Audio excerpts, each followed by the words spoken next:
అంటున్నాడు, నువ్వు ఏది అడిగినా నేను ఇస్తానన్నా అంటాడు. ఏది అడిగినా కానీ నేను అంటలేదు, ఆయన అడుగుతున్నావు మోసం.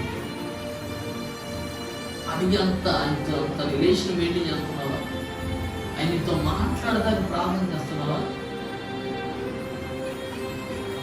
నిజంగా ఆలోచించినట్లా కనీసం ఆగిపోండి కావాలి. వాక్యాలు మాకు అవసరం లేదు. నా ప్రభు చెప్తాడేమనంటే, నువ్వు అడిగితే నేను ఇవ్వకుండా ఉంటానా? నా నామం అడిగిన, నా నామమును ఏది అడిగినను నేను అనుగ్రహించడానికి సమసిద్ధంగా ఉన్నవాడు ఆయన. హల్లెలూయా. ఆయన సమస్తమును అనుగ్రహిస్తాడు. కానీ నేను అంటుంది ఏంటంటే, ఆయన అడుగుతున్నావా?